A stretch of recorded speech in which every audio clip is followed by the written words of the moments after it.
Anak pusaka bunda, tumpah darah para pejuang dan dagang, pendiri dan proklamator bangsa. Ranah nan indah, ranah nan ramah, hamparan zamrud khatulistiwa, gemuruh kora, gemuruh emas samudra, menarik, menarik seluruh hamba.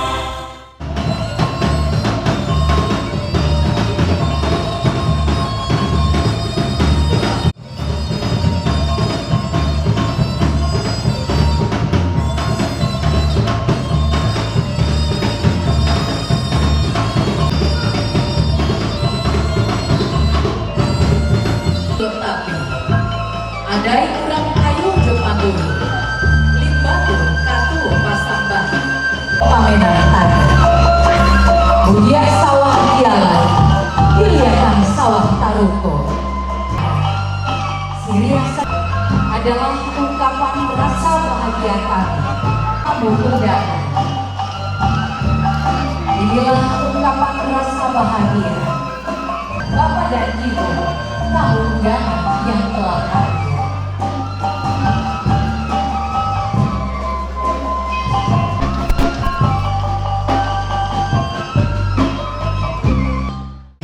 Ketua serta pimpinan partai politik se-Sumatera Barat dan juga Rektor Perguruan Tinggi Negeri dan Swasta se-Sumatera Barat, hadir juga bersama kita pimpinan instansi vertikal dan juga tentunya pimpinan BUMN BUMD Provinsi Sumatera Barat serta Bapak dan Ibu tokoh masyarakat se-Sumatera Barat. Dan tentunya Nenek Mama Alim Ulama Cadia Pandai, Budo Kandung, Bapak dan Ibu, dan malam hari ini juga sangat spesial Weri, turut hadir tim kesenian dari DKI Jakarta. Agar lebih berkahi acara kita pada malam hari ini oleh Allah Subhanahu wa taala, marilah kita awali dengan doa. Kami bermohon acara ini mendapatkan curahan rahmat dan ridha. Oleh karena ya Allah, jadikanlah momentum ini sebagai sarana mempererat tali silaturahim, guna memperkokoh rasa persatuan dan kesatuan di antara kami dalam rangka membangun bumi ranah Minang yang kami cintai ini.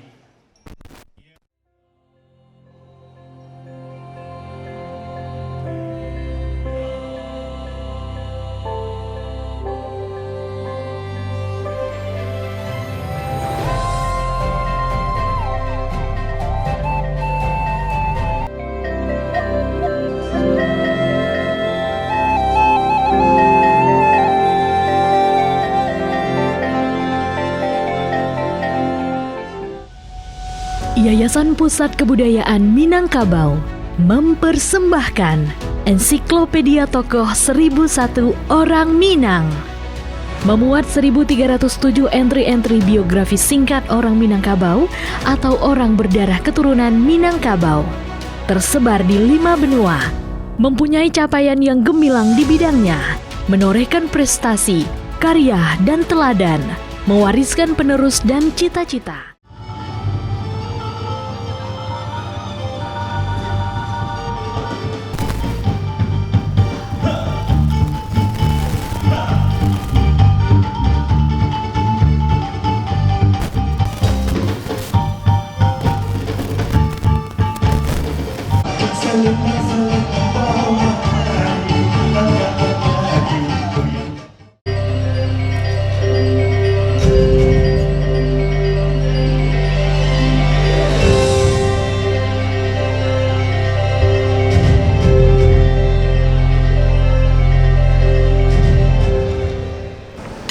Kalau kita bicara tentang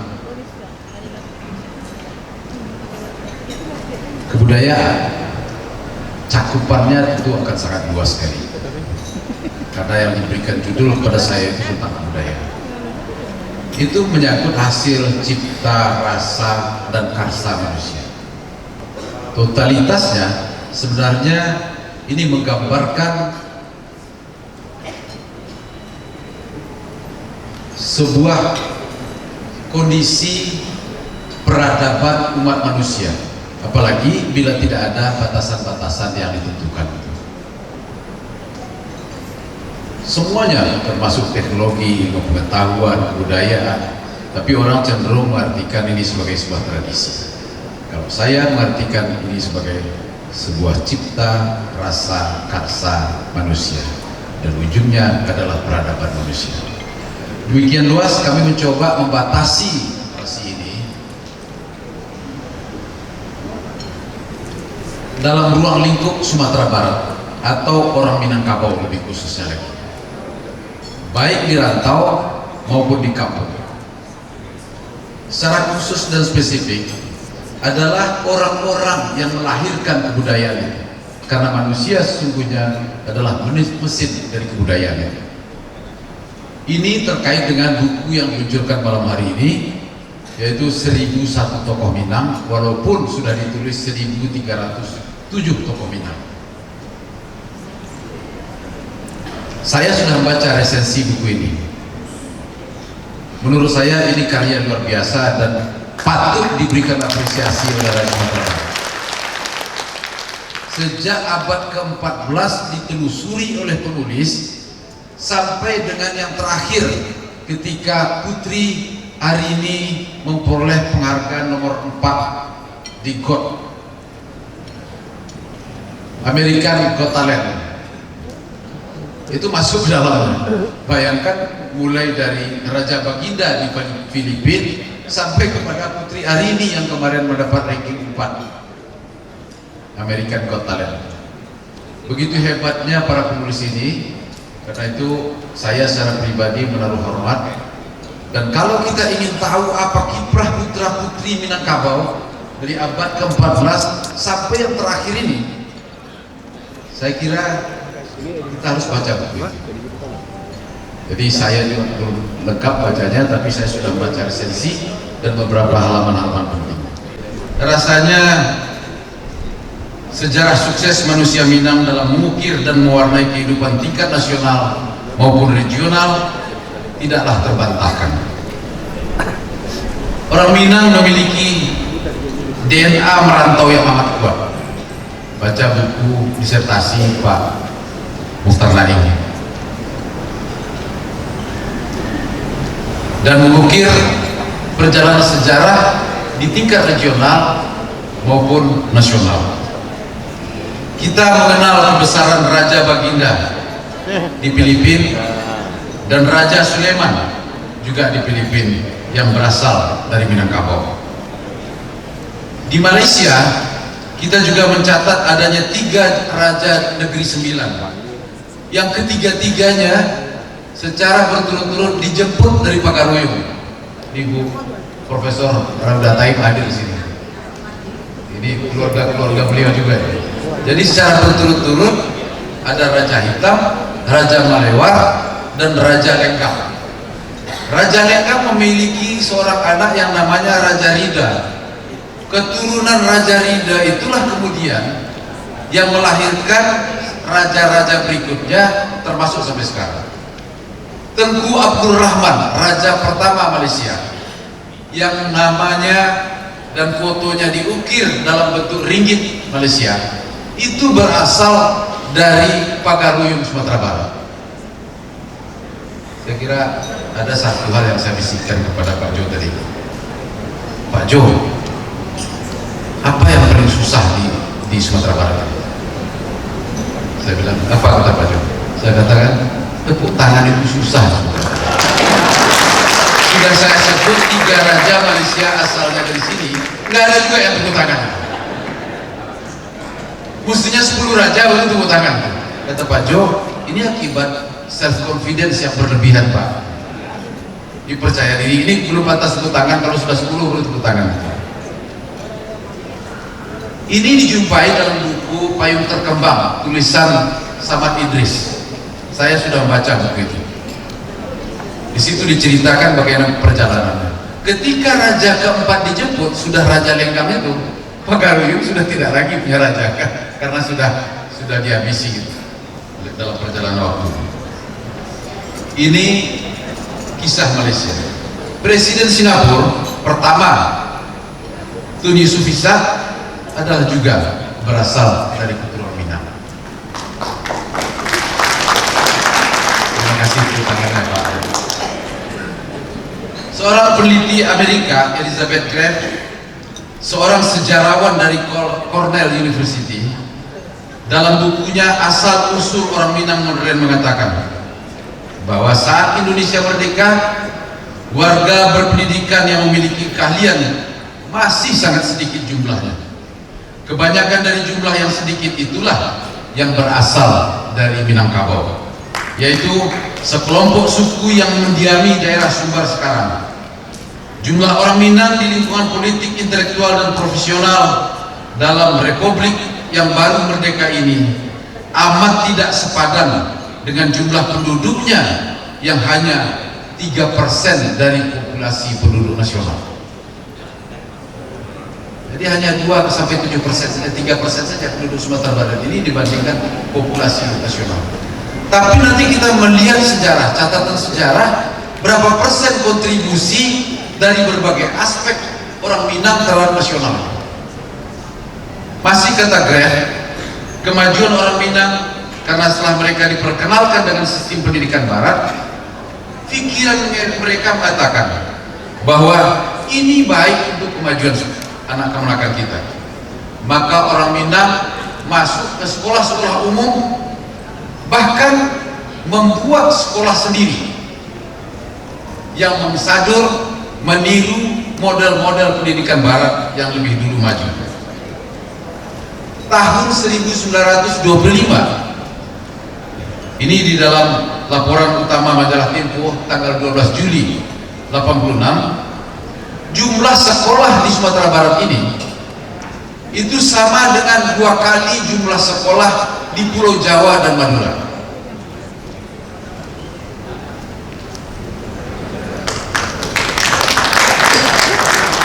Itu 3 kali belum tepuk tangan.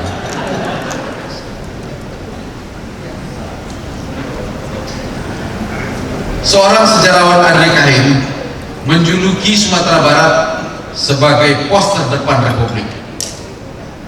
Pada saat Belanda ingin kembali menguasai Indonesia tanpa menunggu komando, Safrudin Perwira Negara dan tokoh-tokoh Minang lainnya didukung oleh segenap lapisan masyarakat langsung mengambil peran membentuk pemerintahan darurat Republik Indonesia. Nggak ada nyuruh, tapi Safrudin tampil dengan memikul tanggung jawab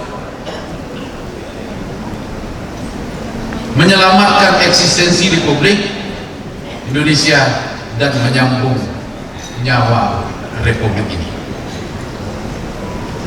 Karena itu alhamdulillah 2007 yang lalu Presiden Republik Indonesia mengakui PDRI ini sebagai hari besar nasional.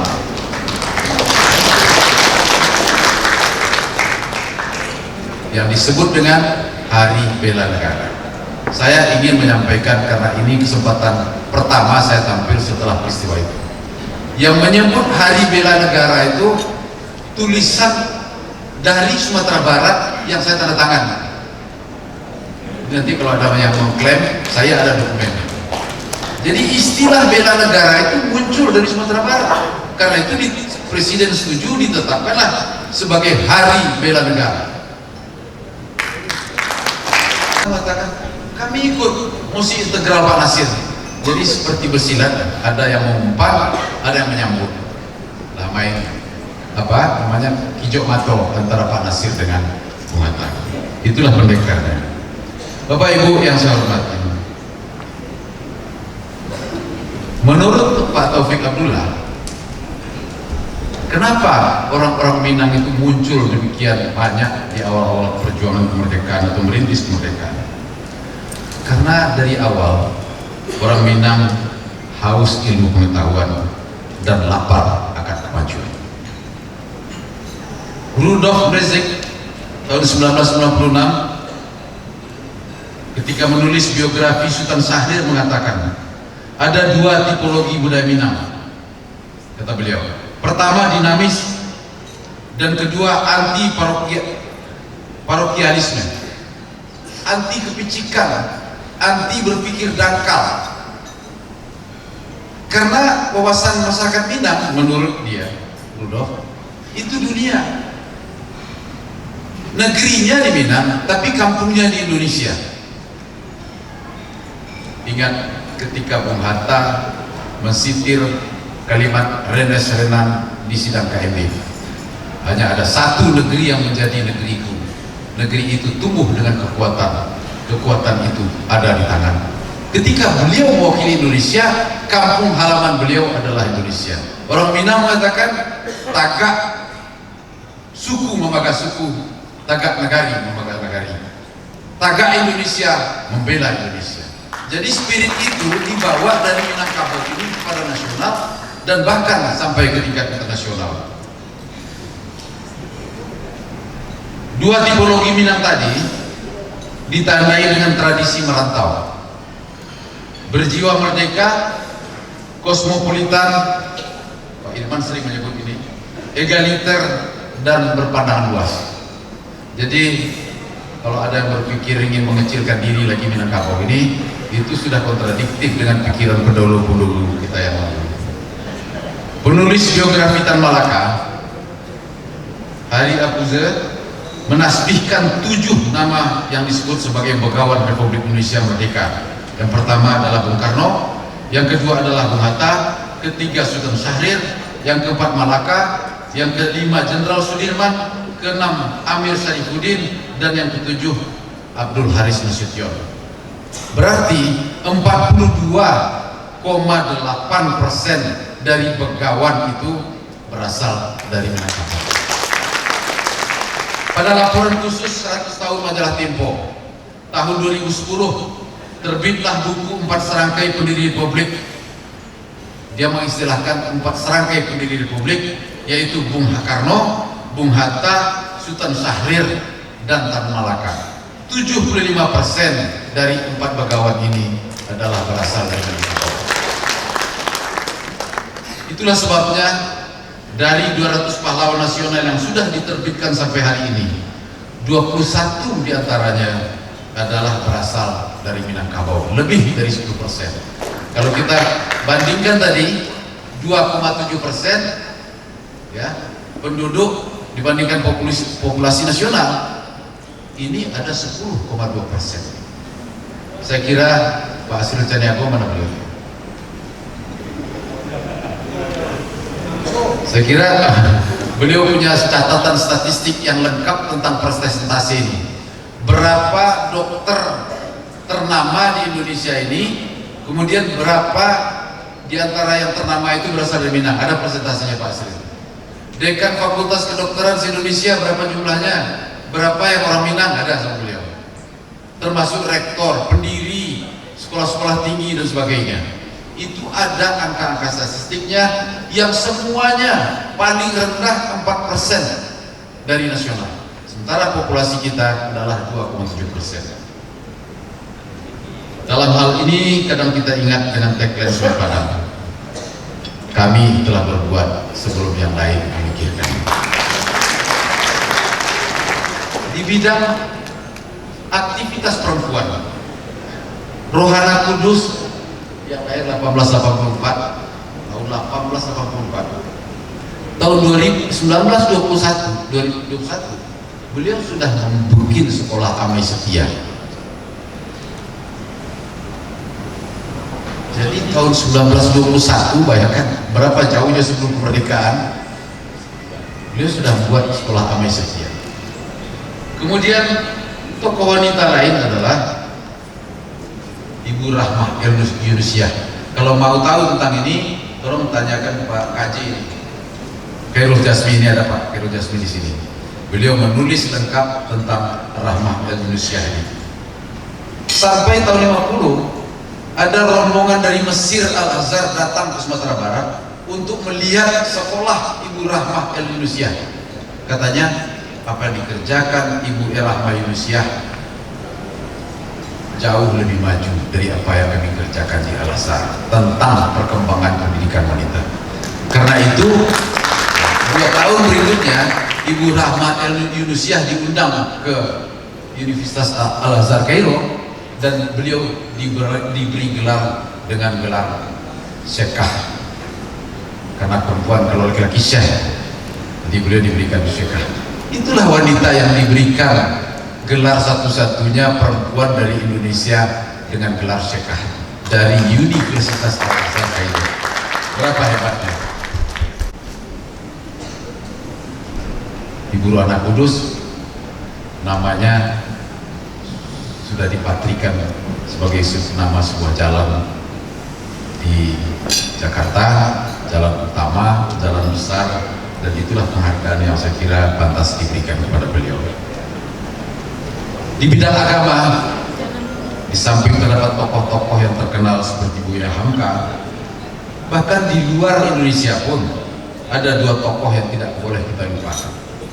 Yang pertama, Syekh Ahmad Khatib Al-Minangkabawi. Beliau adalah guru dari sejumlah tokoh agama di Indonesia. Saya tidak menyebut karena nanti ada yang tidak setuju gitu. Tapi silahkan dicek. Organisasinya menjadi organisasi besar di Indonesia. Beliau adalah guru dari ketua pendiri organisasi itu. Itulah Syekh Ahmad Khatib Al-Minangkabawi. Ketika saya datang pada suatu ketika ke Madinah, saya diundang makan malam waktu jadi gubernur dulu oleh anak-anak dan cucu-cucu beliau makan malam. Beliau gembira sekali ketemu dengan orang dari Sumatera Barat. Mudah-mudahan Pak Gubernur juga berkesempatan nanti. Yang kedua adalah Syekh Yasin Al-Fadani.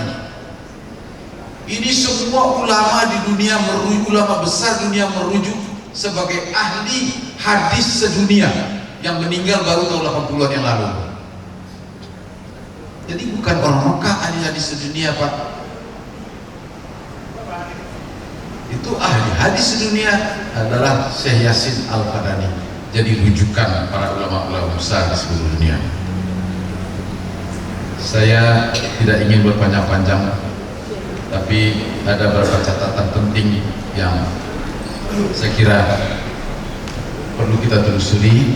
Tidak mungkin saya sebutkan satu persatu, dari ketokohan-ketokohan mulai dari seniman, budayawan, sastrawan, ya, termasuk atlet, olahragawan, perfilman, sampai ke Malaysia ada Usman Tumanti dan sebagainya, sebagai bapak film Malaysia itu dan sebagainya. Itu tidak mungkin saya baca, saya sebutkan satu persatu. Tapi di dalam buku ini, kalau kita telusuri satu demi satu, kita jumpailah karya-karya yang saya kira karya-karya itulah yang mencerminkan tingginya kebudayaan para tokoh-tokoh Minang sejak dulu sampai sekarang. Namun Bapak Ibu, kalau kita coba menyimpulkan dari apa yang kami berikan tadi, maka kami berpendapat ada beberapa hal yang jadi kunci sukses itu. Mudah-mudahan ini menjadi pemikiran keluarga kita, pejabat-pejabat kita yang ada di kampung halaman. Yang pertama, seperti kata Rudolf Merezik, Pak Azimardi Azra, Pak Taufik Abdullah, Elizabeth Graf, dan sebagainya. Apa kunci-kunci sukses tersebut? Yang pertama, tetaplah haus dengan ilmu pengetahuan. Yang kedua, tetaplah lapar dengan kemajuan. Jadi tadi Pak Gubernur menanyakan, kalau pertumbuhan dulu 4, kenapa tidak 5 tahun ini? Kenapa tidak 6 tahun depan? Kenapa tidak 7 tahun berikutnya dan sebagainya? Itu tanda lapar kemajuan. Orang Minang selalu mengatakan gitu. Kalau orang lain bisa, kenapa saya tidak bisa? Kemudian sifat orang Minang menurut Pak Azumardi, dia head start, dia memulai lebih dulu biasanya. Alun takilek lah takalam, bulan disangko 30. Alun dilihat lah dimakan, rasul lah masuk dalam tubuh. Bila ikan dalam air lah tahu jantan batin. Begitu arif bijaksana. Jangankan badai besar, terkilat aja ikan dalam air sudah tahu jantan betina. Apa yang akan terjadi sekarang? Saya tidak ada kaitan dengan pemilu ini pada Rosiska. Ini murni ilmu pengetahuan. Berpandangan jauh ke depan. Anti adalah esensi dari demokrasi itu sendiri. Percaya diri tapi jangan berlebihan. Kemudian tetap kita dukung upaya-upaya merantau dan sebagainya. Kritik Ibu Mega beberapa waktu yang lalu pada Sumatera Barat dan kritik Pak Yusuf Kala, saya kira obat untuk kita yang ada di tanah Minang harus kita tanggapi secara positif. Kemana Minangkabau sekarang? Pak Yusuf Kala mengatakan dahulu 9 dari khatib di masjid itu, dari 10 khatib yang bicara di masjid adalah orang Padang. Sekarang orang Makassar sudah banyak. Ya, ini Mbak Andi Tendri, ini istri Pak Ketua Pengadilan Negeri dari Makassar kebetulan. Jadi dulu 9 dari 10 khatib itu di Jakarta, Jabodetabek itu orang Padang. Sekarang sudah bercampur, mungkin tinggal 2 orang dari 10 lagi gitu. Atau mungkin juga bisa 1 dari 10 sudah terbagi. Bu Mega mengatakan mana spirit gotong royong itu? Padahal spirit gotong royong itu masuk dalam filosofis adat Minangkabau. Tetugui sama makan tanah, tetelantang sama minum anggur, balik sama dipikul, ringan sama dijinjam. Semuanya termuat dalam filosofis Minangkabau. Oleh sebab itu saya berpendapat dan berharap dalam peringatan HUT 78 Provinsi Sumatera Barat ini, kita berharap pada semua komponen untuk terus memelihara APS SPK. Saya senang sekali Provinsi Sumatera Barat sudah melahirkan sebuah buku karya bersama dari Budokan, Mama, ulama, dinas kebudayaan dan sebagainya yang menerbitkan buku adat Pesani Sarak Pesani Kitabullah. Saya kira belum semuanya tahu dan pernah baca itu. Saya sudah baca Pak Gubernur. Ya, saya sudah baca. Tinggal barangkali bagaimana mengelaborasi daripada pemikiran-pemikiran yang ada dalam buku dan disebarluaskan. Tadi saya bicara dengan Ubi, mungkin ini perlu tahu semuanya. Apa isi buku itu? Apa isi buku itu? Kalau perlu untuk membuktikan bahwa ini dibaca, sekali-sekali kita adakan lomba lah supaya tidak hilang. Karena ada orang yang mengkhawatirkan pada satu titik nanti bahasa daerah pun akan dipelihara oleh hanya beberapa daerah saja. Sekarang secara berangsur-angsur sudah mulai punah di beberapa provinsi. Mudah-mudahan di sini akan tetap terpelihara, apalagi kulturnya. Yang kedua, pendidikan sesuatu yang sangat prinsip. Itu sebabnya dulu saya pernah memprogramkan waktu jadi gubernur program 1000 dokter. Universitas Andalas itu sama SK-nya ditandatangani oleh Bung Hatta yang hasilnya tahun 1955 dengan Universitas Hasanuddin. Tapi dalam 10 tahun terakhir ini saya selalu mencermati rankingnya siapa yang lebih tinggi. Jadi ini 2 universitas di luar Pulau Jawa, ya, yang paling tua di luar Pulau Jawa adalah Universitas Hasanuddin dan Universitas Andalas. Rankingnya itu selalu 10 Hasanuddin, 11 Universitas Andalas. Saya bilang Pak Rektor, kita lah 9, Hasanuddin 10. Karena itu sekolahkan banyak-banyak program dokter, lahirkan banyak-banyak profesor, dan tingkatkan kualitas. Saya bicara dengan Pak Rektor Universitas Andalas. Ini kan sebuah tantangan. Biasanya orang Minang itu perlu tantangan. Jadi yang kedua, kita punya asrama 5 lantai di Mesir. Saya pergi ke Kairo waktu itu. Kita provinsi pertama yang punya asrama mahasiswa dari seluruh provinsi Indonesia yang membelikan asrama. Di sini kita mengeluh kekurangan ulama juga. Wujudkan. Maka kita beasiswakan 50 per tahun waktu itu dan kita beli asrama di Kairo untuk anak-anak kita bersekolah di situ. Ada yang mengatakan, kenapa tidak ke Gontor Pak? Tujuan kita mengalahkan Gontor. Saya bilang, kenapa ke Gontor kita kirim? Karena itu ke sumbernya betul kita kirim ke Kairo. Pak Leonardi ketua DPD waktu itu juga pergi ke sana ke Kairo. Nah, itu dukungan kita untuk kemajuan pendidikan. Cegah stunting, karena ini sangat penting menyangkut dengan kecerdasan intelektualnya. biayai anak-anak miskin yang cerdas. Kita punya dana 90 miliar sumbangan Raja Wali, PT Raja Wali itu ada di bank negara ini. Gunakanlah bunganya untuk menyekolahkan anak-anak pintar yang tidak punya ilmu, yang tidak punya dana. Nah, saya kira tergantung Pak Sek ini untuk mencairkannya. Mudah-mudahan ini anak-anak pintar itu banyak di kabupaten-kabupaten. Tahun 2007 kita lakukan survei ringan mencek tingkat kecerdasan anak kelas 3 SMP Pak Jo, se-Sumatera Barat per kabupaten kota. Ini kalau ada yang dari 50 kota ya silakanlah tepuk tangan. IQ tertinggi anak kelas 3 SMP se-Sumatera Barat itu rata-rata ada di 50 kota dan Payakumbuh. Nomor 2 Agam dan Bukit Tinggi. Saya tidak menyebutkan nomor 14 siapa. Tapi setelah saya baca belakangan ini, intellectual quotient tertinggi dunia itu adalah Jepang. Dan IQ-nya rata-rata 105. Saya pikir ini kan sama aja dalam Payakumbuh nih. Ini saya kira perlu.